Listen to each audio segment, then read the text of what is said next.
দর্শক স্বাগত সবাইকে আমাদের নিয়মিত টক শো। এই সময় আমি জহিরুল আলম আজ আপনাদের সঙ্গে আছি। দিনের আলোচনার খোরাকগুলো আগেই নিয়ে নিচ্ছি, শিরোনামগুলো বলছি। দেশে 32 দিনের ডিজেল এবং 9 দিনের অকটেনের মজুদ আছে, শঙ্কার কিছু নেই বলেছে বিপিসি। আবার অনেকে না বুঝেই জ্বালানি তেলের মজুদ নিয়ে বিভ্রান্তি ছড়াচ্ছেন, একথা জানিয়েছেন প্রধানমন্ত্রী। 2 বছরের মধ্যে দেশের রিজার্ভ সর্বনিম্ন 5 মাসের বেশি আমদানি ব্যয় মেটানোর অর্থ আছে, জানালেন মুখ্য সচিব। দেশে পুরুষের চেয়ে নারী বেশি, মোট জনসংখ্যা 16.5 কোটি, জনশুমারির তথ্য। সিনহা হত্যায় মৃত্যুদণ্ডপ্রাপ্ত ওসি প্রদীপের এবার দুদকের মামলায় 20 বছর কারাদণ্ড হয়েছে, তার স্ত্রীর হয়েছে 21 বছরের কারাদণ্ড। পরিবহন থেকে অবৈধ টোল আদায় করছে সিটি কর্পোরেশন ও পৌরসভাগুলো, অভিযোগ করেছেন শাহজাহান খান এমপি। ব্যবস্থা নেওয়ার দাবি করেছেন। বিশ্বজুড়ে চরম অর্থনৈতিক মন্দার পূর্বাভাস IMF-এর এবং বৈশ্বিক অর্থনৈতিক প্রবৃদ্ধি নামবে অর্ধেকে। এই প্রসঙ্গগুলো আছে, আলাপ করব। এবং এর সঙ্গে রাজনৈতিক প্রসঙ্গ তো অবশ্যই যুক্ত, কারণ বর্তমানে যে সংকট পদধ্বনি শোনা যাচ্ছে বা যে কৃচ্ছ সাধন বা যে সাশ্রয় কর্মসূচি চলছে তার পক্ষে বিপক্ষে নানা ধরনের রাজনৈতিক আলোচনা। একই সঙ্গে নির্বাচন কমিশন যে রাজনৈতিক দলগুলোর সঙ্গে আলোচনা করেছে, বেশ কিছু দলের বাইরে রয়েছেন, কেন তারা বাইরে এবং কি তাদের প্রত্যাশা, সরকার কি বলছেন, সেগুলো আলোচনায় থাকবে। পরিচিত হব দুই অতিথির সঙ্গে। স্টুডিওতে এসেছেন বিএম জনাব মোশাররফ হোসেন, প্রশিক্ষণ বিষয়ক সম্পাদক, বিএনপি, স্বাগত আপনাকে। রয়েছেন AK ফায়াজুল হক রাজু, সদস্য আন্তর্জাতিক বিষয়ক কমিটি, বাংলাদেশ আওয়ামী লীগ, স্বাগত আপনাকে। শুরুতেই আমি জনাব ফায়াজুল হক রাজু আপনার কাছ থেকে আসতে চাই। এই যে দেশের বর্তমান যে সাশ্রয়ের যে কর্মসূচিগুলো চলছে, অনেকেই একটু প্যানিক হচ্ছেন, নানা ধরনের তথ্য নিয়ে বিভ্রান্তি আছে বলে শোনা যাচ্ছে। আবার একই সঙ্গে অর্থনীতিবিদ, বিশেষজ্ঞ বা রাজনৈতিক দলগুলো যারা বিপক্ষে আছেন তারা কিন্তু এই অ্যালার্মটাকে জোরালোভাবে তুলে ধরবার চেষ্টা করছেন যে এটা সরকারের ব্যবস্থাপনার একটা সংকট, সরকারের অদূরদর্শিতা এবং একটা ব্যর্থতারই একটা ইঙ্গিত বহন করছে বর্তমান সংকট। আপনি কিভাবে দেখবেন? ধন্যবাদ আপনাকে জহির ভাই, এবং আপনার মাধ্যমে NTVর অগণিত দর্শকদেরকে শুভেচ্ছা এবং সালাম। এবং সেই সাথে আমার পাশে বসে আছেন বিজ্ঞ আলোচক এবং অত্যন্ত গুণী একজন রাজনীতিবিদ মোশাররফ ভাই, ওনাকেও সালাম এবং শুভেচ্ছা। যেটা আমি বলতে চাই যে আসলে এখানে ব্যাখ্যার অনেক রকম অনেক কিছু থাকতে পারে, পক্ষে বিপক্ষে নানান রকম যুক্তিতর্ক আসবে, কারণ একটা ক্রাইসিস পিরিয়ডে নানান রকম মতামত এবং ওপিনিয়ন এসব দেখা যায়। এটা এক ধরনের ক্রস সেকশন অফ ওপিনিয়ন হয়ে যায়। বাট যেটা আমি বলতে চাই যে আমাদের এখন ইমিডিয়েটলি শর্ট টার্মে কিভাবে পলিসি অ্যাডপ্ট করে ইমিডিয়েটলি এই যে একটা পরিস্থিতি, বিরূপ পরিস্থিতির বা একটা সংকটের একটা অবস্থা তৈরি হতে যাচ্ছে বা হয়ে গেছে অনেকটাই, সেখান থেকে উত্তরণের পথগুলোকে আমি ওখানে বেশি ফোকাস করতে চাই। কারণ বিশেষজ্ঞ যারা কয়েকজন আছেন তারা কম বেশি সকলে হয়তো বা ধরে নিতে পারি সঠিক কথাটাই বলছেন, বা তাতে কি আমার সমস্যার সমাধান হয়ে যাচ্ছে? তা তো হচ্ছে না। We have to do such things that can actually mitigate the present situation, এবং এখান থেকে ওয়ে আউট কি সেটা আমরা নিরূপণ করতে পারি কিনা সেটা আমাদের আলোচনার বিষয় হওয়া উচিত, এবং সেখানেই ফোকাস করা উচিত মোর। কি হয়েছে, কে কি করেছে। হ্যাঁ, সরকার তো সক্ষমতা অর্জনের জন্য অনেক চেষ্টা করেছে এবং অনেক ক্ষেত্রেই সক্ষমতা হয়েছে। আপনি যেমন 2009 থেকে 2021 সাল পর্যন্ত আপনার দেখেন 1500 ঘনফুট আপনার গ্যাসের আপনার মজুদ আমাদের বেশি এসেছে। হ্যাঁ, বিশেষ করে গ্যাস ক্ষেত্রে আমাদের। তারপরে LNGর জন্য আপনার এখানে আপনার মজুদ আমাদের, এবং এটা সরবরাহ বেড়েছে। তারপরে আপনার এলপিজির আপনার প্রায় 9.55 লাখ মেট্রিক টন আপনার আমাদের যে এটা বেড়েছে। তো এই সমস্ত কিছুর এইরকম পরিসংখ্যান পক্ষে বিপক্ষে দেওয়া যাবে এবং পক্ষে বেশি যাবে। বাট তারপরেও তো ক্রাইসিস আছে এবং একটা সংকটময় মুহূর্ত আমরা পার করছি, বা হয়তো সামনে আরও ক্রিটিক্যাল সংকট হতে পারে। সেই দিক থেকে আমি যেটা বক্তব্য রাখতে চাই বা আমার যেটা ওপিনিয়ন, সেটা হচ্ছে যে এখানে রাজনীতিকে বেশি যুক্ত করার কিছু না। অফকোর্স রাজনীতিবিদরা এটার পক্ষে বিপক্ষে কথা বলবেন এবং এটাকে ক্রিটিসাইজ করবেন, বাট সংকট উত্তরণে কী কী রিকমেন্ডেশন আসতে পারে, কী কী করণীয়, এবং সেক্ষেত্রে সরকারকে আদৌ কেউ সহায়তা করতে পারে কিনা, এবং সরকারই বা কী করবে, তার বিশেষজ্ঞ অন্যান্য যারা এই ব্যাপারে আপনার মনে করেন যে এক্সপার্ট আছে, তাদের সঙ্গে আলোচনার মাধ্যমে এটার একটা বৈতরণী পার হয়। আমি মনে করি যে সেখানে ফোকাস করাটা বেশি এই মুহূর্তে মোর ইম্পর্টেন্ট দেন এনিথিং এলস। জি, এটা তো বলা হচ্ছে, কিন্তু সরকার যেটা আপনি বলেন যে সবার সঙ্গে আলোচনা করা বা বিশেষজ্ঞদের পরামর্শ নেওয়া, বিশেষ করে জ্বালানি নিরাপত্তার ক্ষেত্রে বা ধরুন ক্রাইসিস, বাংলাদেশে কি সেই কালচার আছে যে কোনো একটা সংকট তৈরি হলে সবার সঙ্গে কথা বলা? সরকার তো নিজেই এটা ডিল করছে। সরকার তো নিজেদের ভিতরে আলোচনা করছে এবং পাশাপাশি যারা আমাদের এখানে তো শুনেন, এই দেশে তো অবশ্যই জ্বালানি বিশেষজ্ঞ বেশ কয়েকজন নাম করা আছে এবং এনার্জি এক্সপার্ট অনেকে আছে, বিশেষ করে বুয়েট থেকে যারা আগে ছিলেন বেশ নাম করা কয়েকজন আছেন, সকলের নামও আমরা কম বেশি জানি। তো একটা সরকারের যেরকম মন্ত্রিসভা থাকে, তার পাশে কিছু উপদেষ্টা মণ্ডলী থাকে এবং তারও পাশে কিন্তু বাইরের থেকে ইভেন মানে আউট অফ দি গভর্নমেন্ট কিন্তু অনেকেই কিন্তু এরকম সহায়ক ভূমিকায় আসতে পারেন, বিশেষ করে যখন একটা ক্রাইসিস আসছে, কারণ এই ক্রাইসিসটা তো ইভেনচুয়ালি একটা ন্যাশনাল ক্রাইসিসে চলে যায়। তো এটা সকলকেই যে জিনিসটা এফেক্ট করে, সেখানে সকলেরই আপনার একটা কিছু করণীয় থেকে যায়। সেই নিরিখেই বলছি যে সেরকম করে কিন্তু হতেই পারে এবং সেটা আমি ব্যক্তিগতভাবে মনে করি যে এই মুহূর্তে খুবই ইম্পর্টেন্ট, মানে দেন এনিথিং এলস। আপনি ক্রিটিসাইজ করতে চাইলে অনেক কিছু বলতে পারেন, হ্যাঁ সরকার আগের থেকে কেন এরকম পরিকল্পনা করেনি, এখানে ব্যত্যয় হয়েছে, এখানে ভুল হয়েছে। শুনুন, এগুলো তো সবাই জানে, এগুলো কম বেশি লেখালেখিও হচ্ছে। তো আমি যেটা সাজেস্ট করতে চাই যে আসেন কিভাবে এখান থেকে বৈতরণী এই যে একটা সংকটময় মুহূর্তে এখান থেকে কিভাবে পার হওয়া যায়, সেটাকে আমরা কিভাবে মিটিগেট করতে পারি। এবং আই এম শিওর সরকার তো সেই ব্যাপারে পদক্ষেপ নিচ্ছে, সরকার তো সকলকে জানাচ্ছে এবং টাইম টু টাইম একটা আপডেট দিচ্ছে যে কি তারা পলিসি অ্যাডপ্ট করছে এবং এর মাধ্যমে আমাদেরকে একটা যে কার্টেল করতে বলেছে, অর্থাৎ খরচের জায়গাটায় আপনার বিশেষ করে এনার্জি আপনার কনজামশনের জায়গাটায় কিছুটা আমাদেরকে তারা সতর্ক করেছে যে এখানে আস্তে আস্তে এটাকে যেন মানুষ যেটা শুধু প্রয়োজন ততটুকুই ব্যবহার করতে বলা হয়েছে, অর্থাৎ একটা অস্টেরিটি প্ল্যানেরও কথা বলা হয়েছে বা একটা পরিকল্পনা দেওয়া হয়েছে। এবং এটা করলে আই এম শিওর যে পরিস্থিতি হয়তো আমরা কিছুটা হলেও একটা আয়ত্তের ভিতরে রেখে আমরা এই সময়টা পার করে ফেলতে পারবো। জি, জনাব ইবিএম মোশাররফ হোসেন, ধন্যবাদ আপনাকে, ধন্যবাদ আমার সহ আলোচক জনাব ফাইজুল হক রাজু এবং এনটিভির দর্শক শ্রোতা। আমি ধন্যবাদ জানাই ফাইজুল হক রাজুকে। উনি যে কথা বলেছে, আসলে সরকারের কথার সাথে এই কথার মধ্যে ব্যাপক পার্থক্য আছে। উনি যেভাবে বলেছে যে একটা জাতীয় ঐক্যমতের ভিত্তিতে এই সংকট সমাধান করা যেতে পারে, কিন্তু আমার মনে হচ্ছে না যে সরকার সেই পথে হাঁটছে। বরং সরকার তার নিজের ক্রেডিটটাকে ধরে রাখার জন্য নানাবিধ কৌশল অবলম্বন করছে। আপনি দেখেন আজকে এই যে সংকটটা তৈরি হচ্ছে, আপনার নিচে মনে থাকার কথা যে শতভাগ বিদ্যুৎ হয়েছে, এই উৎসব কিন্তু ব্যাপক আয়োজনের মধ্যে দিয়ে পালন করেছে। এইটার কারণটা কি? এটা কারণটা হলো এই সরকার ক্ষমতা আসার পর আজকে যেই রাজু সাহেব স্বীকার করেছে যে অবস্থাপনা, দুর্নীতি এবং বিশেষ করে তার দলীয় লোকদেরকে যে আর্থিকভাবে সুবিধা দেওয়ার যে কৌশলগুলি, এই কৌশলগুলির অংশ হিসাবে আপনার বিদ্যুৎ কেন্দ্র বাড়িয়েছে কিন্তু বিদ্যুৎ উৎপাদন কিন্তু বাড়েনি। যার কারণে আপনি দেখবেন যে রেন্টাল, কুইক রেন্টালের নামে অথবা স্টক মার্কেটে এলপিজি কেনার কারণে আমাদের প্রায় এই যে আওয়ামী লীগের 14 বছর পরে 80 থেকে 1,00,000 কোটি টাকা আমরা কিন্তু তাদেরকে ক্যাপাসিটি ট্যাক্স বা ভাড়া হিসেবে আমরা দিয়েছি, অথচ তারা কিন্তু আমাদেরকে কোনো সহযোগিতা করতে পারে নাই। এরা কারা? যদি আপনার নাম যদি দেখেন যে সব আওয়ামী লীগ ঘরানার ব্যবসায়ীরা। এই যে একটা পরিকল্পিত দুর্নীতি, পরিকল্পিত অব্যবস্থাপনা, পরিকল্পিতভাবে রাষ্ট্রীয় সম্পদ লুণ্ঠন, এর কারণেই কিন্তু আজকে সংকটটা তৈরি হয়েছে। আজকে সরকার এতদিন যখন বিরোধী দল বা বিশেষজ্ঞরা যখন বলছে যে আগামী দিনে একটি সংকট আছে, যখন শ্রীলঙ্কার পর, আপনি নিচে মনে থাকার কথা সরকারের পক্ষ থেকে বারবার বলা হচ্ছে বাংলাদেশ কিন্তু এই সংকটে পড়বে না।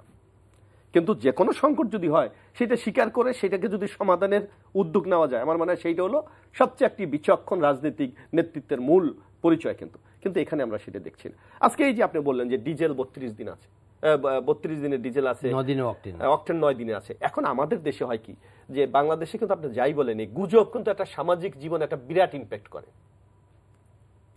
এবং এইটার কারণে যারা অসাধু ব্যবসায়ী আছেন অথবা যাদের কাছে এই মজুদটা আছে, তারা কিন্তু এইটাকে আরো ক্রাইসিস তৈরি করে দিতে পারে, যার জন্য একটি সামাজিক ক্ষেত্রে একটা চরম বিশৃঙ্খল অবস্থা তৈরি হতে পারে। তা আজকে আপনার ডিজেল আপনার 32 দিন আছে, আপনি ক্ষমতায় আছেন, আপনি কি জানেন না যে দেশে এই পরিস্থিতি তৈরি হচ্ছে?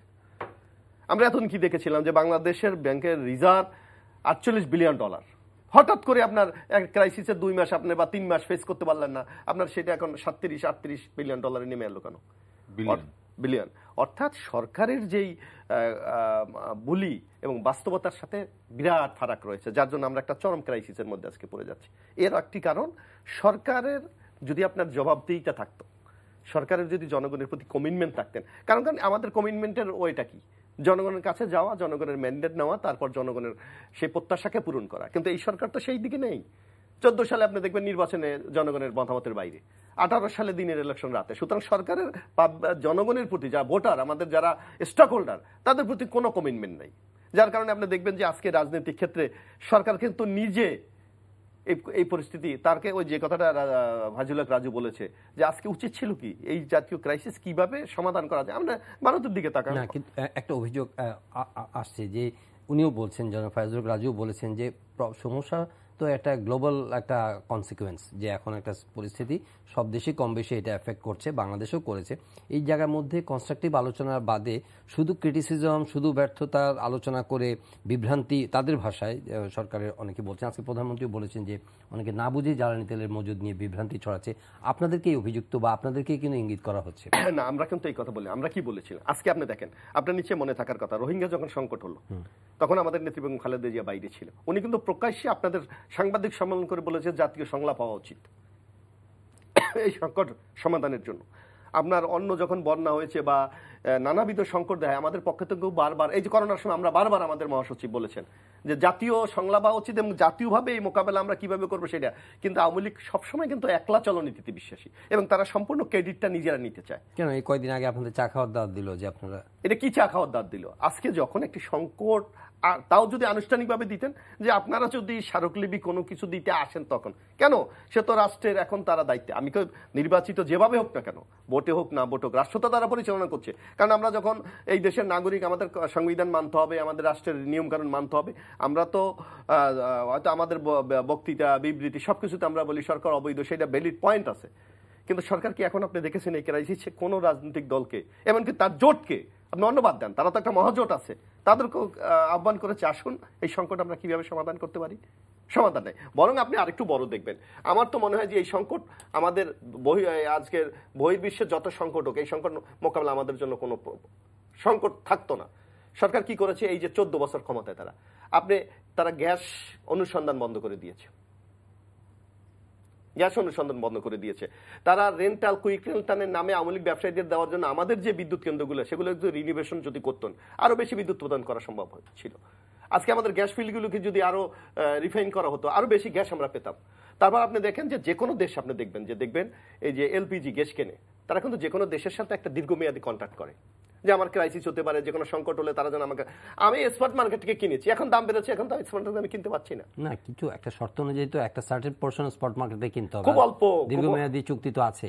স্পট মার্কেটে স্কাই রকেটিং প্রাইস একটা দেশের সাথে, কিন্তু আপনার হলো হ্যাঁ অনেক সময় অনেক চুক্তি তো আমাদের বিকল্প উৎসের কথা বলছি, হ্যাঁ বিকল্প উৎস থাকা উচিত ছিল, যেমন কোভিডের টিকার সময় আমরা বিকল্প উৎসের কথা বলা হয়েছে, আমরা বারবার বলছি। অথচ তারা দেখেন সে ভারতের সাথে চুক্তি করেছে, আজ পর্যন্ত আমাদের টাকা ফেরত দেয়নি। আমরা প্রায় পত্রিকায় দেখেছি সেই টাকা এখনো ফেরত আমাদেরকে দিচ্ছে না। এই যে একলা চলো নীতি, এই নীতি হলো এখন সংকটের মূল কারণ। একজন ফায়াজুল হক রাজু, আপনি বলছিলেন যে এখন উপায় বাতলানো বা সংকট সমাধানের ওয়ে আউট খুঁজতে হবে।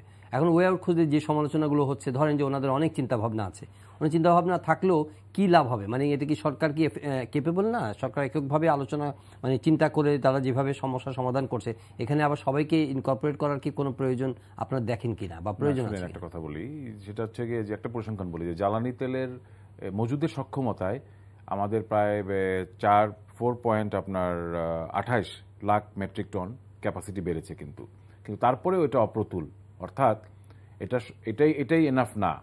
তো সক্ষমতা কিন্তু বেড়েছে, অর্থাৎ গত কয়েক বছরে, গত স্পেশালি লাস্ট 10 ইয়ার্সে আপনার সরকারের নানামুখী পদক্ষেপের কারণে আমাদের জ্বালানি খাতে সব ক্ষেত্রেই, এটা এলএনজি গ্যাস আমদানির ক্ষেত্রে বলেন বা মজুদের ক্ষেত্রে বলেন বা ডিস্ট্রিবিউশনের ক্ষেত্রে বলেন, এলপিজির ক্ষেত্রে বলেন, এমনকি ন্যাচারাল গ্যাস যেটা আমরা ব্যবহার করি রান্নাবান্নায়, তার সরবরাহ এবং মজুদ সবই কিন্তু বেড়েছে, এমন না যে এটা কমেছে। এটা সত্যতা এবং এটাই বাস্তবতা।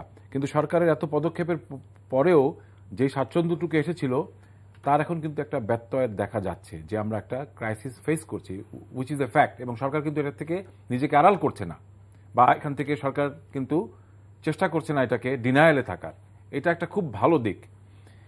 এখন তাহলে প্রশ্ন কি এসে যায়, তাহলে সংকট কোথায়? সংকট তো হচ্ছে যে মোকাবেলা আগামীতে কি করতে হবে। বিকজ আপনি কিন্তু আপনার জ্বালানির যে সমস্ত রসদগুলা, জ্বালানি ক্ষেত্রে, এনার্জি ক্ষেত্রে আপনার যে রসদগুলা, সেটার জন্য কিন্তু you are not fully self dependent. আপনি কিন্তু সেলফ রিলায়েন্ট না বা সেলফ ডিপেন্ডেন্ট না, এটা কিন্তু একটা নির্মম সত্য। আমাদের যে গ্যাস ক্ষেত্রগুলোর থেকে গ্যাস আবিষ্কার হয়েছে এবং সেখান থেকে যে সরবরাহ হয়, that is not enough to meet our demands, right? এটা তো সত্য।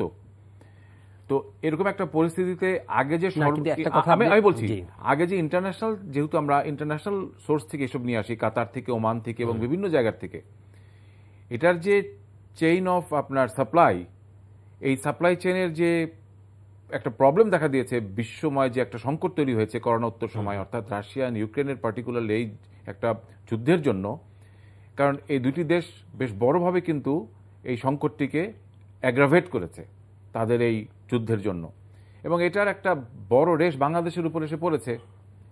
আপনি তো ইরান থেকে তেল গ্যাস ইম্পোর্ট করতে পারেন না এমবার্গোর জন্য, তা আপনার তো অনেক সোর্স আছে যেটা আপনার রাশিয়ার সঙ্গে সম্পৃক্ত, যেমন আপনার এই যে শিপমেন্টের একটা প্রবলেম দেখা দিচ্ছে, এখন সংকট দেখা দিচ্ছে আপনার, কারণ আমাদের সমস্ত কিন্তু সি পোর্ট দিয়ে কিন্তু আসে, আমরা কিন্তু কোনো পাইপলাইনের মাধ্যমে এই আমাদের জ্বালানি কোনো কিছুই রসদ আনি না, গ্যাসও আনি না, তেলও আনি না। তো এই ক্ষেত্রে একটা মানে বাস্তবতার ভিত্তিতে একটা আমরা সম্মুখীন হয়েছি আপনার সমস্যার।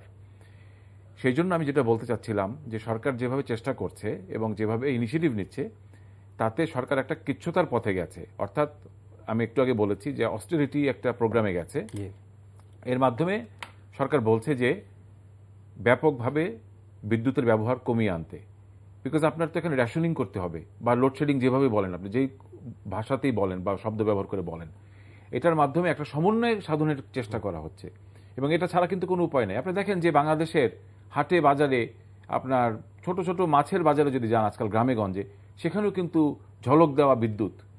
তো এই যে অপচয়টা আমরা করেছি বা করি, এটার থেকে সাশ্রয়ী একটা মেকানিজমের ভিতরে যাওয়া বা একটা পলিসির ভিতরে যাওয়া, এটার জন্য সরকার বারবার বলছে এবং সেই লক্ষ্যে কাজ করতে বলছে, সকলকে সহযোগিতা চাচ্ছে উন্মুক্তভাবে। প্রশ্ন হচ্ছে এটা যে ধরেন আপনার সেলফ রিলায়েন্সের প্রশ্নটা বারবার আসছে আর কি, যে আপনি তো ইউক্রেন যুদ্ধ এটা প্রেডিক্টেবল ছিল না, এটা হয়েছে মার্চ থেকে সাডেনলি হয়েছে, সেটা বড় কারণ। কিন্তু যে আমদানি ব্যয়, আপনি যে এলএনজি নির্ভরতার উপরে যে আমদানি ব্যয়টা আপনি এতদিন ধরে এলপিজি দিচ্ছেন, সেটা কি আপনি ওর কিছু অংশ যদি আপনি আপনার গ্যাস এক্সপ্লোরেশনে কিংবা আপনার অয়েল এক্সপ্লোরেশনের ক্ষেত্রে যদি আপনি ব্যয় করতেন, তাহলে আপনার সক্ষমতা বা আপনার নিজস্ব কিছু ইয়ে থাকতো। দেখেন এখানে একটা কথা দর্শকদের উদ্দেশ্যে, যে গত কয়েক বছরে শুধু একটি গ্যাস ক্ষেত্র আবিষ্কার হয়েছে এবং সেখান থেকে গ্যাস আমরা নিচ্ছি, যেটা ভোলা, এছাড়া আর তেমন কিছু হয়নি, এবং অনেকগুলি ওই জায়গার মধ্যে ইনভেস্টমেন্টটা হয়নি, সেটাই বারবার না, ইনভেস্টমেন্ট না শুধু। এবং এখানে আরেকটা প্রসঙ্গ আসছে, সেটা হচ্ছে যে কোনো গোষ্ঠী স্বার্থ উদ্ধার করা হয়েছে, এর মাধ্যমে এই আমদানি নির্ভরতাটা করা হয়েছে কাউকে না কাউকে সুবিধা পাইয়ে দেওয়ার জন্য। এখানে নিঃসন্দেহে বলা যেতে পারে যে কিছু জিনিস তো আপনার স্বীকার করতে হয়, যে দেশি বিদেশি কিছু চক্র আছে যারা সরকারের থেকে অনেক সময় বড় ধরনের মনে করেন যে তারা ভূমিকা রাখে বিশেষ ক্ষেত্রে, বিশেষ সেক্টরকে কন্ট্রোল করার জন্য। এটা এক ধরনের ভেস্টেড ইন্টারেস্টে তারা করে, এবং এই চেইনটাকে বা এই র্যাকেটটাকে অনেক সময় ভেঙে বের হয়ে আসা খুব কঠিন হয়। আপনি দেখেন বাংলাদেশের মতো দেশে এখনো কি ইয়াবা সংকট আছে না, ইয়াবা নিয়ে সমস্যা আছে না? নতুন জেনারেশন, আমাদের যারা পরবর্তী প্রজন্ম, তাদের জন্য এটা একটা মহা সংকট না? এটা একটা জাতীয় সমস্যা কিন্তু, বাট এটা তো আছে, এখনো বিদ্যমান আছে। সরকার তো কাউকে বলেনি যে তুমি গিয়ে ইয়াবা সিন্ডিকেট খুলে ইয়াবার ব্যবসা করো বা ইয়াবাকে উৎসাহিত করে, এটা তো সরকারিভাবে করা হয় না, নিরুৎসাহিত করা হয়। কিন্তু এন্ড অফ দ্য ডে বাংলাদেশে আপনি পয়সা দিয়ে চেষ্টা করলে কিন্তু ইয়াবা কিনতে পারছেন, বা অন্যান্য যেসব মাদক আছে এগুলো কিনতে পারছেন। ঠিক সেরকম ভাবেই, তার মানে এটা একটা র্যাকেট, অ্যান্ড আপনি এটাকে কিন্তু এখনো সম্পূর্ণভাবে নির্মূল করতে পারেননি, এটাই সত্য। চেষ্টা আছে, সেটা আরেকটা কথা। ঠিক একইভাবে এই জ্বালানি সংকট থেকে বের হয়ে আসার জন্য আমাদের তো এখন যা যা করার করতে হবে, বাট এটাও সত্য এবং এটাও একটা বাস্তবতা যে গত 10-12 বছরে বাংলাদেশের সেলফ রিলায়েন্সের ক্ষেত্রে যা ভূমিকা নেওয়া উচিত ছিল তার অনেক কিছু আমরা নিতে পারিনি। তার একটা বড় উদাহরণ হচ্ছে আমরা আমাদের নিজস্ব যে কয়লা আছে, খুব হাই কোয়ালিটি কয়লা আছে আপনার, সেখানে তো বিরোধিতা এবং লো সালফার, হ্যাঁ, সেখানে কোথায় সেই পরিবেশবিদরা আজকে কোথায়? তারা এই যে ভারত থেকে যে লো মানে আপনার কোয়ালিটির কয়লা আসে এবং হাই সালফারের কয়লা আসে, সেক্ষেত্রে তো তাদের কোনো নিষেধাজ্ঞা বা কোনো পরিবেশবিদদের কোনো চিন্তা বা কোনো রকম আমি আপনার এজিটেশন বা প্রসেশন কখনো কখনো দেখি নেই, আমি দেখি নেই, আমি আপনার জানি না আপনারা দেখেছেন কিনা। ভারত থেকে আসবে না কেন, ভারত থেকে আসতে পারে, হাই কোয়ালিটির কয়লা আসলে অবশ্যই আসতে পারে, কিন্তু আপনি একটা জনপদ ধ্বংস হয়ে যাবে এরকম একটা আন্দোলন গড়ে তুলে বাংলাদেশের সর্ববৃহৎ যে কয়লার খনি ফুলবাড়ি তাকে আপনি উঠাতেই দিলেন না। এবং আমরা আজকে বেশ কিছু জানি, সরকার থেকে বলা হয়েছে প্রায় 4000 মেগাওয়াটের মতো জয়েন হবে জাতীয় গ্রিডে বিদ্যুৎ আগামী 2-3 মাসের ভিতরে। তার একটা সুন্দর একটা সরকার ব্যাখ্যা দাঁড় করিয়েছে। সেখানে বলা হচ্ছে যে আমাদের যে সুন্দরবনে যেটা হলো রামপাল বিদ্যুৎ, সেটাও কিন্তু ন্যাশনাল গ্রিডে জয়েন হবে। তো সেটা কিন্তু এন্ড অফ দিস ইয়ার হয়তো অনেকটা। তো জি আমরা একটু শুনে আসি জনাব এবি মোশাররফকে। আমি জাস্ট 1 মিনিট শেষ করছি। আমার কথা হচ্ছে যে এরকম 4000 বা 2-3 হাজার মেগাওয়াট যদি জয়েন হয় জাতীয় গ্রিডে, বা অনেকটা কমে আসবে, অনেক সংকট থাকবে না এটা একদম বলা যাচ্ছে না। লেটস মানে ফেস দ্য ফ্যাক্টস। কারণ আমাদের যেটা সমস্যা, একটা কথা কিন্তু বলা ভালো যে আমাদের জেনারেশন ক্যাপাসিটি কিন্তু অনেক বেশি, 25,000 মেট্রিক টনের কাছাকাছি, 24,000 প্লাস। কি দিয়ে জেনারেট করব উৎপাদন? কথা হচ্ছে যে সেইটাই কথা। একটা সময় ছিল, দেখেন না, আমি মোশাররফ ভাই এখানে আছে, আমি সম্মান রেখেই বলতে চাচ্ছি, আজকে তর্ক না, আজকে আমরা খুব একাডেমিক আলোচনা করছি যে বিএনপি জামাতের সময় কিন্তু জেনারেশন ক্যাপাসিটিটাই ছিল না, এটাও যেন আমরা ভুলে না যাই। সে সময় বলা হয়েছিল, আমি নাম বলবো না কোনো লিডারের, যে আপনার অ্যাট এ টাইম আপনার শপিং মলে এবং বাসায় বিদ্যুৎ দেওয়া যাবে না, এরকম কথাও তো এসেছে। বাট রাজনীতি করতে চাচ্ছি না, বলতে চাচ্ছি যে কথাগুলো যে মানে যে সরকারের সময় যে যেভাবে কথা বলে, কিন্তু আসলে হচ্ছে কি, মানুষের তো ভোগান্তিতে আমরা ফেলতে পারবো না। আমরা যেই থাকি সরকারে, গণমানুষকে তো একটা সংকটের ভিতরে ফেলতে পারবো না। এই যে করোনার সময় বাংলাদেশ কেন অন্যান্য দেশের তুলনায় ভালো করেছে? বিকজ ম্যানুফ্যাকচারিং খাতগুলো খোলা ছিল। ম্যানুফ্যাকচারিং খাত কেন খোলা ছিল?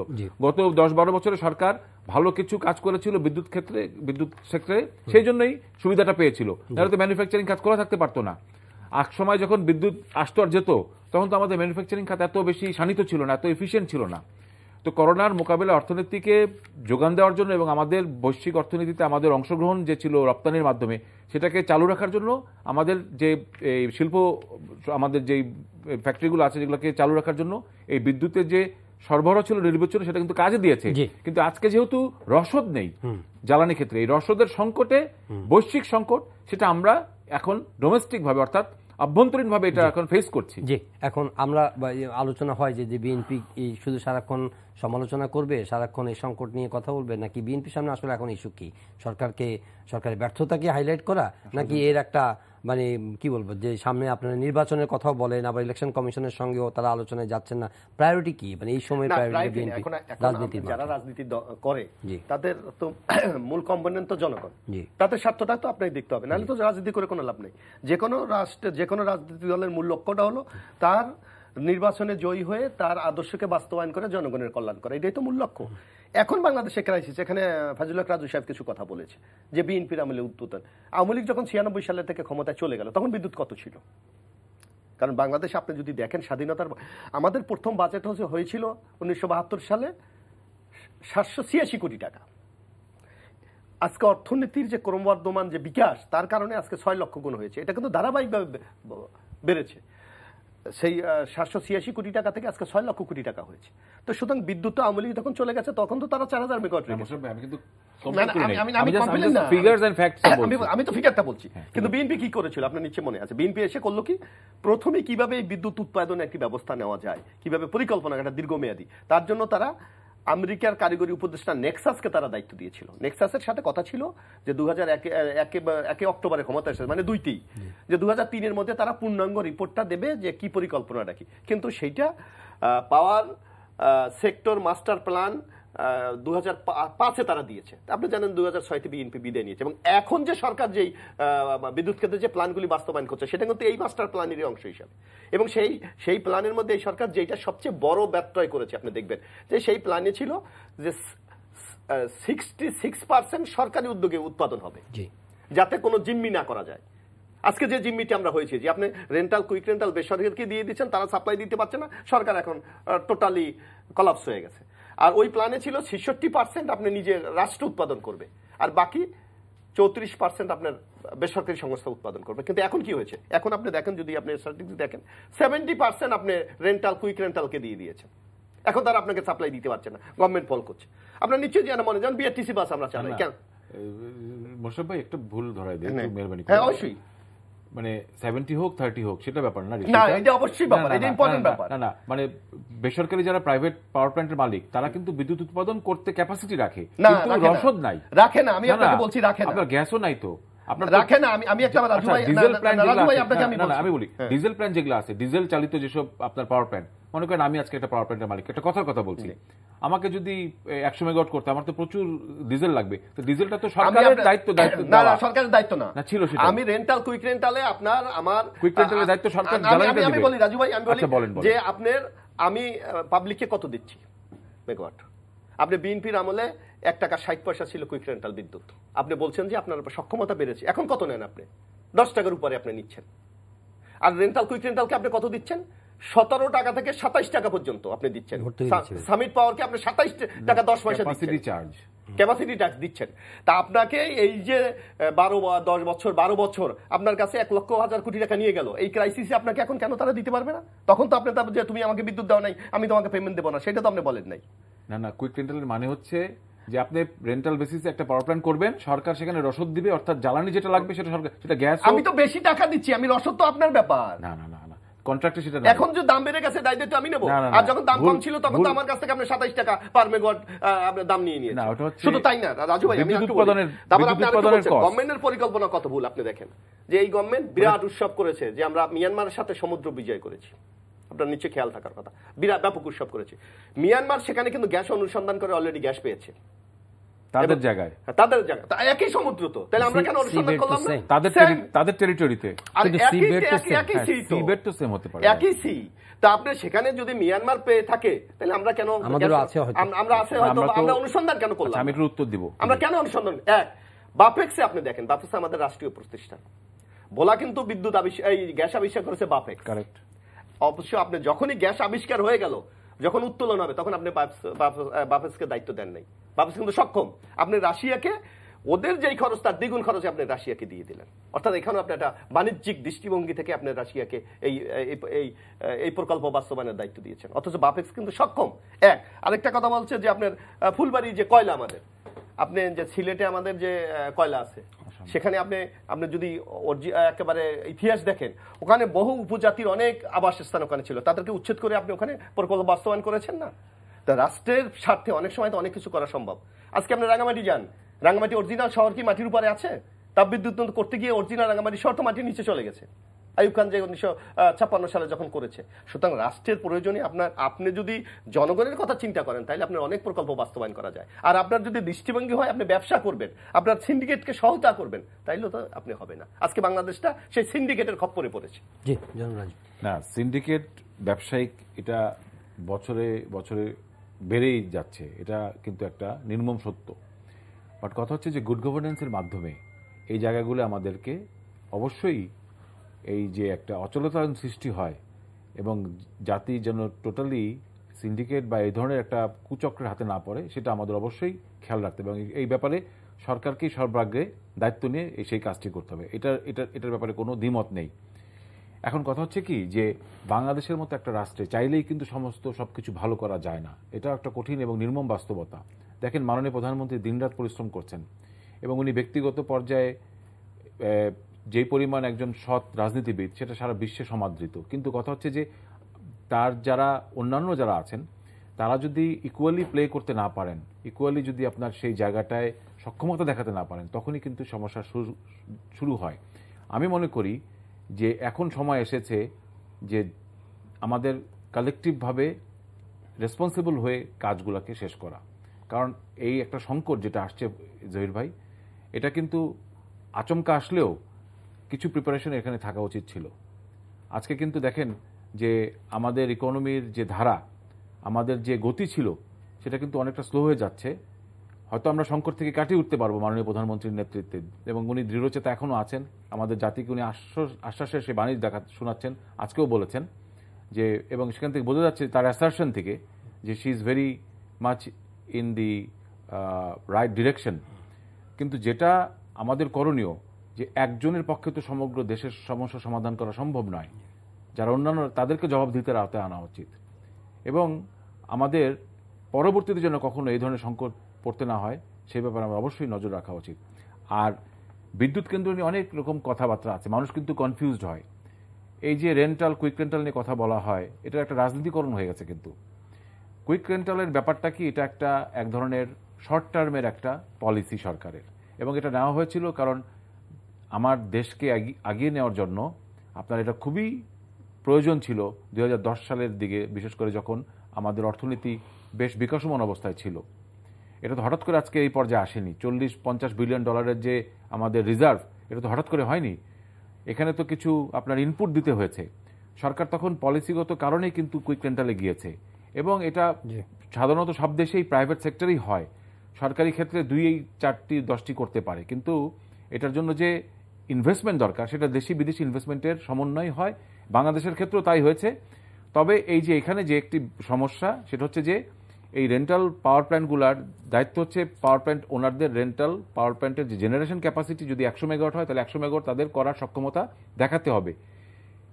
কথা হচ্ছে যে সরকার সেই 100 মেগাওয়াট কিনবে কিনা, কারণ ডিজেলের যে পাওয়ার প্ল্যান্টগুলা বাজারে কিন্তু ইন্টারন্যাশনাল বাজারে ডিজেলের প্রাইস ওঠানামা করে। যখন প্রাইস বেড়ে যায় তখন সরকার ওই রেটে এনে এই পাওয়ার প্ল্যান্টগুলো চালালে ডাবল আপনার ক্ষতির সম্মুখীন হয়।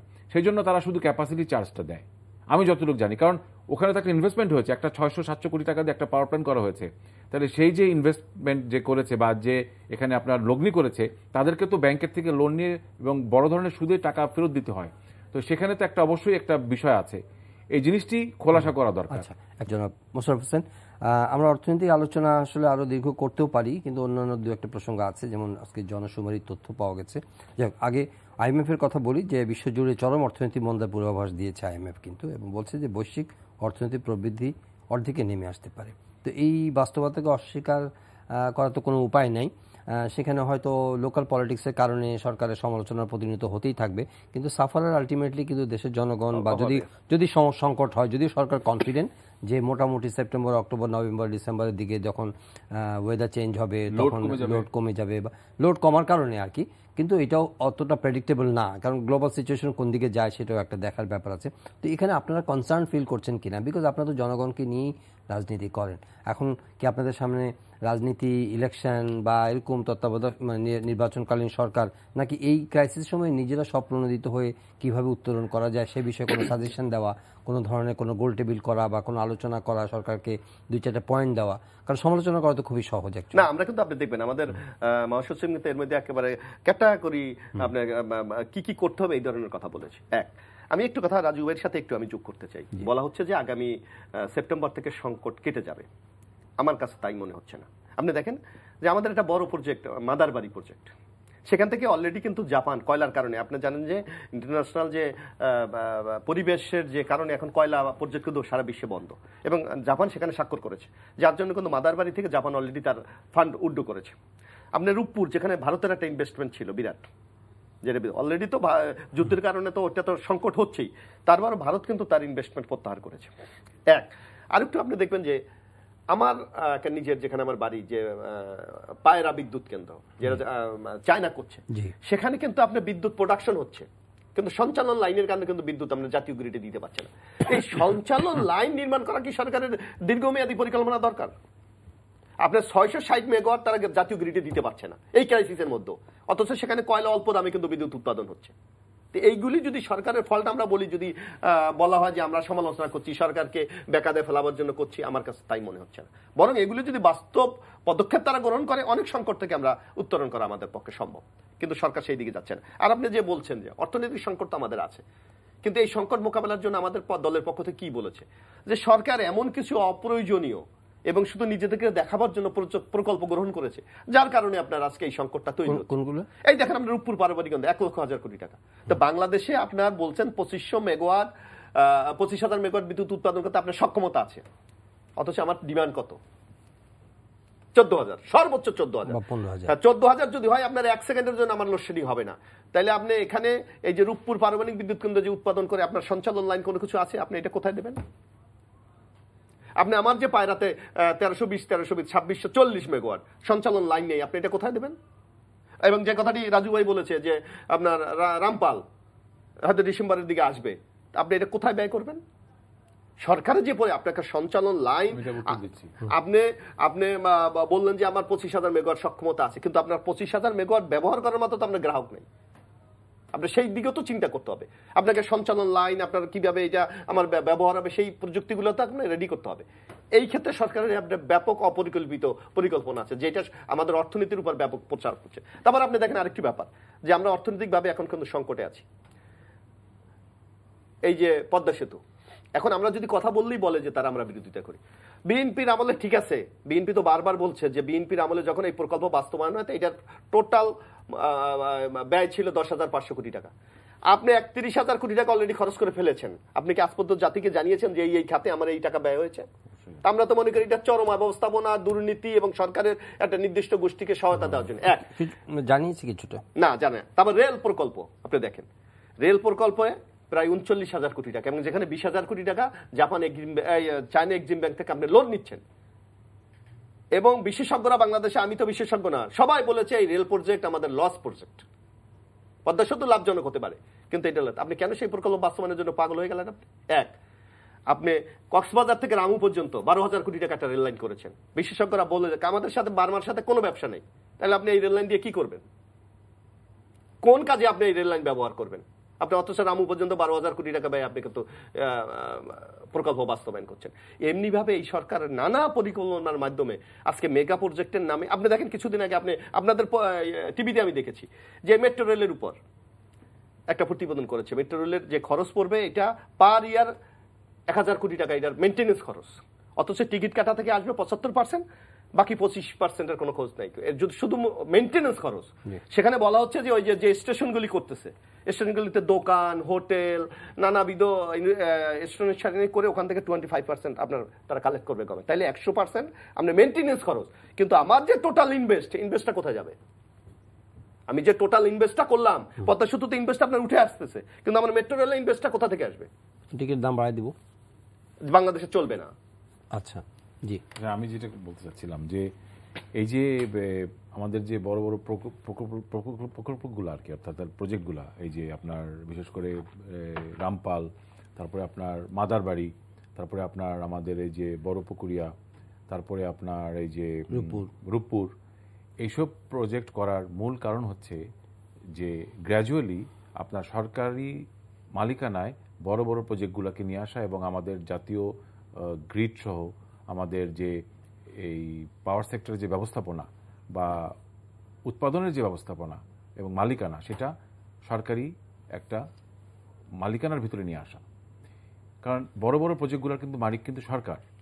তো ইভেনচুয়ালি কিন্তু আপনি দেখবেন যে যেই পরিসংখ্যানটা উনি তখন বললেন যে একটা যে এটার যে 70% এখন প্রাইভেট সেক্টরে চলে গেছে, 30% সরকারি আছে, এটা কিন্তু ইভেনচুয়ালি কিন্তু উল্টিয়ে যাবে সময়ের ভিতরে।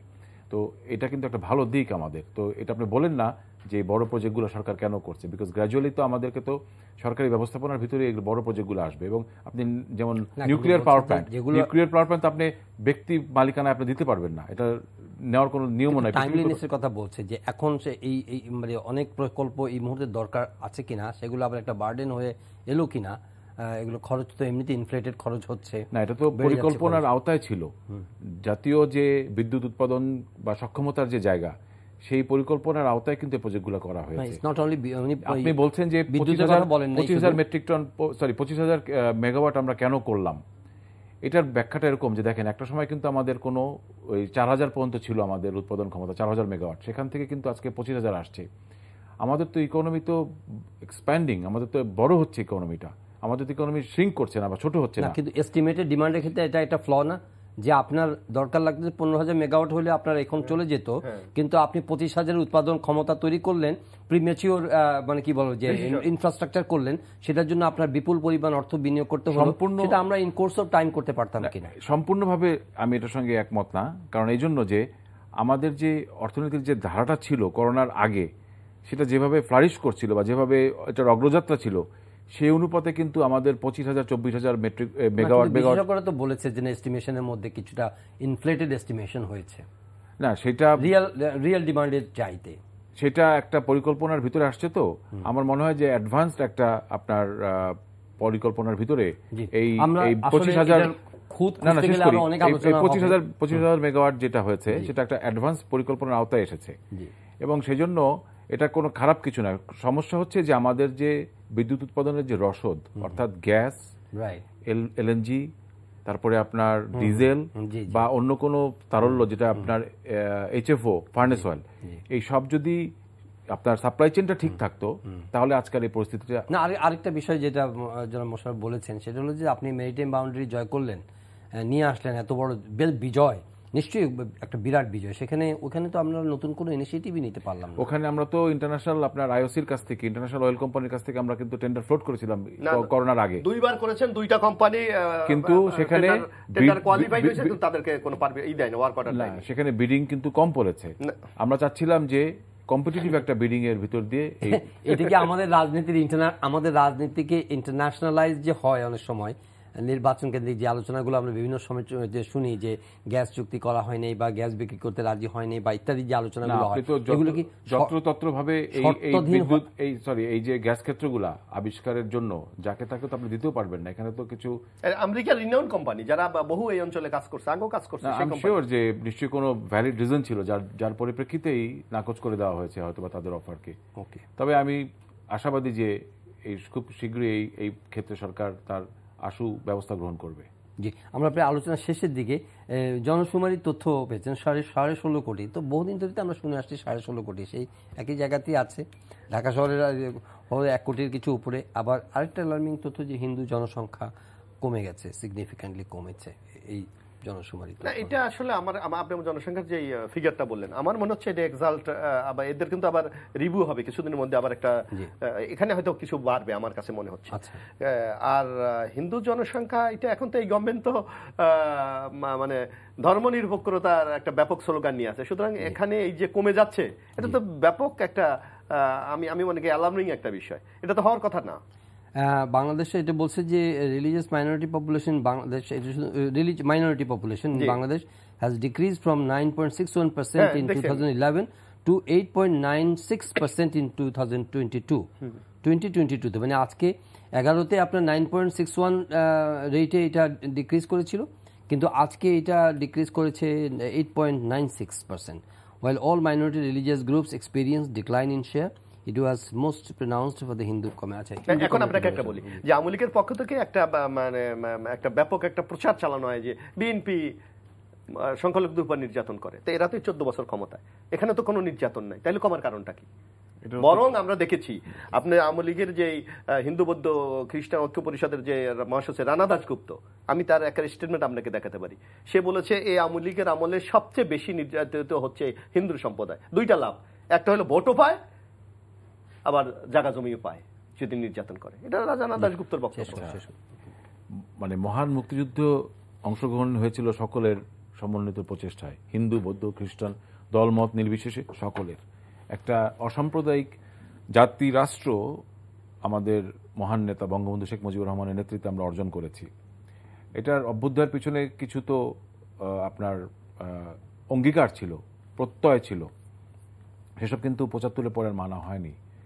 জিয়াউর রহমান সাহেব আসলেন, মোটামুটি ইসলামিক যেসব মনা দলগুলা বা অতি উৎসাহী ইসলামিক দলগুলা যারা মহান স্বাধীনতা যুদ্ধের সরাসরি বিরোধিতা করেছিল, আজকের নাম নাই বললাম আমি, সকলেই জানে, এরা কিন্তু একটা ফ্লাড গেট ওপেন হয়ে গেল। আমি মোশাররফ ভাই আপনার জায়গায় উত্তরটা দিচ্ছি, বাট আমি শুরুটা বলতে চাচ্ছি। শুরুটা যে ওপেনিং যে ব্যাটসম্যান না, তার খেলাটা পুরো খেলার উপর একটা প্রভাব বিস্তার করে। তো ওপেনিং ব্যাটসম্যান যদি খারাপ খেলে সেই টিম আর জিততে পারে না। ওপেনিং ব্যাটসম্যান যদি ভালো রান করে রেখে যায় সেখানে একটা কিন্তু ভিত্তি তৈরি হয়। তো আমাদের ভিত্তিটা কিন্তু নষ্ট হয়ে গেছে এইরকম নেগেটিভ ওপেনিং ব্যাটসম্যানের জন্য। ওই যে ইসলামিক মাইন্ডেড যে একটা যে এখানে মানে সাম্প্রদায়িকতা ঢুকিয়ে দেওয়া হলো, মানে রাজনীতি আর ধর্ম মিলেমিশে যখন একাকার হয়ে গেল 75-এর পর থেকে এই যাত্রাটা শুরু হলো, এটা ছিল অশুভ যাত্রা। পরবর্তীতে এরশাদ সাহেব আরো বেশি করেছেন এটাকে, আপনার এটাকে আরো রিপিট করেছেন এবং এটাকে সিল দিয়ে গালা দিয়ে বন্ধ করে দিয়েছেন ইসলামিক আপনার ভাবে আমাকে রাষ্ট্রধর্ম এসব করে টোরে। এখন এই বিষয়গুলো এত সেন্সিটিভ যে এটা কিন্তু আওয়ামী লীগ সরকার আসার পরেও অসাম্প্রদায়িক চেতনা আওয়ামী লীগ লালন করে, কিন্তু কার্যক্ষেত্রে তারা সামাল দিতে অনেকটাই ব্যর্থ হচ্ছেন। তার কারণ হচ্ছে গিয়ে যে সমস্ত কিছু এতটা এলোমেলো হয়ে গেছে যে এখান থেকে বের হতে আমাদের হয়তো আরও সময় লাগবে। সেই সময়টা রাজনৈতিক অঙ্গীকার অনেক কিছুর দরকার, ওনাদেরও সাহায্য দরকার। বিএনপি সহ অন্যান্য রাজনৈতিক দলেরও সাহায্য দরকার। এটা এত সোজা একটা বিষয় না যে আমরা যে টকশোর ভিতরে বলে আপনি আমাকে দোষ দিলেন বা আমি আপনাকে দোষ দিলাম এখানে এটা সমাধান হয়ে গেল। It's not so easy, not so simple. তো এই জিনিসটা যতক্ষণ অনুধাবন করতে না পারবেন এবং মন দিয়ে হৃদয়ঙ্গম করতে না পারবেন তখন কিন্তু এটা কিন্তু কোনো সুরাহা হবে না। এই হিন্দুরা এবং এই মাইনরিটি কমিউনিটি যারা আছেন তারা মাইগ্রেট করে আস্তে আস্তে তাদের একটা সেফ হ্যাভেনে যাওয়ার চেষ্টা করবে এবং বর্ডার ক্রস করবে। এটাই বাস্তবতা। আজকে সময় নেই, আমি একটু যোগ করতে পারি। এখানে দেখবেন রাজু ভাই একটা কথা বলে, অসাম্প্রদায়িক রাজনীতি আওয়ামী লীগ বিশ্বাস করে, অথচ দেখবেন আপনি পঞ্চদশ সংশোধনী যখন হয়, তারা সংবিধান যে চেঞ্জ করে, তখন কিন্তু তারা একদিকে বলছে ধর্ম নিরপেক্ষতা, অন্যদিকে কিন্তু রাষ্ট্রধর্ম ইসলাম রেখে দিয়েছে। মানে পলিটিক্যাল একটা স্ট্যান্ডবাজি যেখানে দরকার সেখানে কিন্তু তারা করছে। সেখানে অসাম্প্রদায়িক রাজনীতি বলে কোনোটা কিছুর মধ্যে কিন্তু তাদের আটকায় না, বরং মুসলমানদের ভোট পাওয়ার জন্য ওখানে রাষ্ট্রধর্ম আবার ইসলাম রেখে দিয়েছে। It happens same to BNP also. মানে আমরা তো বিশ্বাসই করি, আমরা তো বহুদলীয় গণতন্ত্র বিশ্বাস করি। এইসব থেকে আমি আমার পলিটিক্সের আইডিওলজি রাখি। মোশাররফ ভাই, আমি তো আমাকে জনগণ যদি আমাকে ভোট দেয়, আপনি বাংলাদেশে, আমি একটা কথা প্রায় বলি, এরা রাজু ভাইদেরকে বলি, বাংলাদেশে আপনি দেখেন মুক্তিযুদ্ধের ইতিহাস যদি দেখেন, সবচেয়ে বেশি যুদ্ধ হয়েছে পাবনাতে। ওখানে মুক্তিযুদ্ধের চেতনাধারী লোক সবচেয়ে বেশি থাকার কথা। তো সেখানে নিজামী কিভাবে এমপি হয়, মাওলানা সোবহান কিভাবে এমপি হয়? মানে আমরা ব্যর্থ হয়েছি এই মুক্তিযুদ্ধ চেতনাকে লালন করতে। যুক্ত করতে কিছু না, আমি বলছি যে সবকিছু নিয়েই রাজনীতি করা উচিত না রাজনীতিবিদদের। এখান থেকে জাতীয় স্বার্থগুলোকে দেখা উচিত। একটা সময় আমাদের কিন্তু মুক্তিযুদ্ধের যেই বাংলাদেশ, সেই বাংলাদেশ গড়তে হলে সকলকেই লাগবে। এটা আজকে মানে অনস্বীকার্য হয়ে গেছে। জি, ধন্যবাদ জনাব একে ফয়াজুল হক রাজু আপনাকে এবং জনাব A B M Mosharraf Hossain আপনাকেও। প্রিয় দর্শক, আজকের এই সময় শেষ করছি। দেখা হবে আবারও। আমরা আশা করছি যে সবার সম্মিলিত প্রচেষ্টায়, অংশগ্রহণে এবং সহযোগিতায়, সমন্বয়ের মাধ্যমে সংকট উত্তরণ হবে। এগুলো দীর্ঘমেয়াদী হবে না। বাংলাদেশ, আমরা কেউই আশা করি না যে বাংলাদেশ শ্রীলঙ্কার মতো কোনো পরিস্থিতি উদ্ভব হোক। এখানে সবারই দায়িত্ব রয়েছে, প্রতিটি নাগরিকের দায়িত্ব রয়েছে যে জ্বালানি সাশ্রয়ের প্রসঙ্গে এবং যে অন্যান্য যে কৃচ্ছতা সাধনের বিষয় রয়েছে তার মাধ্যমে আমরা এই বৈশ্বিক পরিস্থিতি মোকাবেলা করতে পারবো এবং একই সঙ্গে উপযুক্ত পদক্ষেপ গ্রহণের মাধ্যমে সরকার আগামী দিনগুলোতে অর্থনীতিকে সঠিক ধারায় নিয়ে যেতে পারবেন। সে আশাবাদ রেখে আজকের অনুষ্ঠান এখানে শেষ করছি। সবাই ভালো থাকবেন। দেখা হবে আবারও পরের অনুষ্ঠানে। চাইলে অনলাইনে অনুষ্ঠানে দেখতে পারেন। ভিজিট করুন ntbd.com, ইউটিউব ভেরিফাইড ফেসবুক পেজে আমাদের জনপ্রিয় অনুষ্ঠান খবরের আপডেট চাইলে আপনারা জেনে নিতে পারেন। দেখা হবে আবারও।